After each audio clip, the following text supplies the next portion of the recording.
আসসালামু আলাইকুম রহমতুল্লাহ। আজ নতুন আরেকটি কাজ দেখাবো। স্যামসাং S20 আলট্রা 5G, এটির প্রবলেম ডিসপ্লেটি অটোমেটিক ব্ল্যাঙ্ক হয়ে গিয়েছিল, আর এটি টাচ ওয়ার্ক করতো না বন্ধ হওয়ার আগে। তো যখন এটি ব্ল্যাঙ্ক হয়ে গেছে তখন আপনার এটি টাচ ঠিক মতন ওয়ার্ক করতো না, তো আমাদের কাছে নিয়ে আসে এটি। তো আমরা এটি রিপেয়ার করি, আলহামদুলিল্লাহ সাকসেস। এই যে টাচ এখন প্রপারলি ওয়ার্ক করছে। তো আপনাদের যদি এই ধরনের প্রবলেম হয়, অটোমেটিক ব্ল্যাঙ্ক অথবা ফুল হোয়াইট অথবা ঝিঝি করা অথবা ফুল গ্রিন হয়ে যায়, তবে আপনার পূর্বে নষ্ট ডিসপ্লেটি রিপেয়ার করা সম্ভব।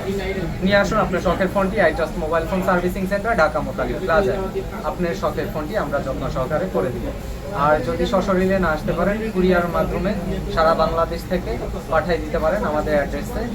ডিসক্রিপশনে নাম্বার দেওয়া থাকবে, আপনারা হোয়াটসঅ্যাপে কথা বলে তবেই আপনারা আসবেন। আসার আগে অবশ্যই ফোন দিয়ে আসবেন। পরবর্তী কোনো ভিডিওতে আবার দেখা হবে। ভালো থাকবেন, সুস্থ থাকবেন। আসসালামু আলাইকুম।